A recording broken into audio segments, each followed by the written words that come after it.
হুকের ঘর করার জন্য আমি এই ডিস্টেন্সে মোট 5টা হুক বসাবো। এটা হচ্ছে হুকের ঘর করার জন্য যে বটি সেইটা। 5টা হুকের জন্য 5টা ঘর করতে হবে। প্রথমে দুপাশে দুটো দিয়ে দিয়েছি, তারপরে এটাকে অর্ধেক করে নিলাম। অর্ধেক করে নেওয়ার পর এখানে একটা দাগ দিলাম, 3টে হলো। আবার এই অংশটাতে ভাঁজ করে নিয়ে অর্ধেক করে নিলাম, দিয়ে আবার এখানটাতে একটা দাগ দিয়ে নিলাম। সেমভাবেই এটাকেও ভাঁজ করে নিলাম এবং এটাকেও অর্ধেক করে নিয়ে দাগ দিয়ে নিলাম। মোট হলো 1, 2, 3, 4, 5টা ঘর। এবার হুকের ঘর কীভাবে করতে হয় সেটা বলে দিচ্ছি। আমি যে নিয়মে করি, অনেক রকম নিয়ম আছে, যেমন সজারুর কাঁটা দিয়ে ফুটো করে চারদিকে করতে হয়। আমি যে নিয়মে করি সেইটা আমি দেখাচ্ছি।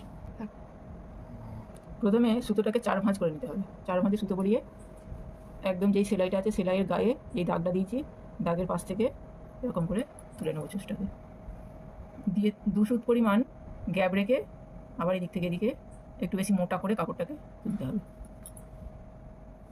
আবার আগের জায়গাতেই এরকম ডিস্টেন্সে রেখে তুলে নেব।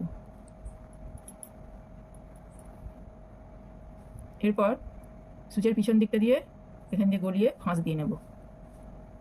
এরকম করে 4 থেকে 5 বার গলিয়ে ফাঁস দিয়ে গিট দিয়ে নিতে হবে।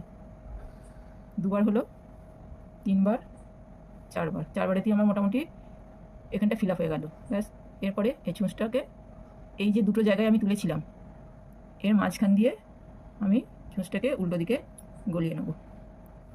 এতে করে কি হয়, এই হুকের ঘরটা খুব মজবুত হয়। এবার উল্টো দিকে এসে আমি আবার একটা কি দুটো গেঁট দিয়ে নেব। ব্যাস, এইভাবেই পরপর হুকগুলো বসে নিতে। আমি এখানে অন্য কালারের সুতো দিয়েছি। অনেকেরই চোখের সমস্যা হয়, একই কালারের সুতো দিলে ওই হুকটাকে ঢোকাতে অসুবিধা হয়, তার জন্য এখানে আমি অন্য কালারের সুতো ব্যবহার করেছি। এইভাবে হুকের সব কটা ঘর আমি করে নিয়েছি। উল্টো দিকটা এরকম দেখতে হয়েছে, সামনের দিকটা এরকম।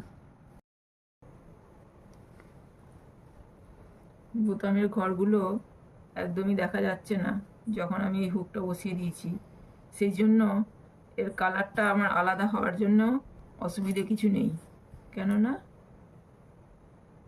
এটা হুকটা এঁটে দেওয়ার পর পুরো ইনভিজিবল, মানে দেখা যাবে না আর।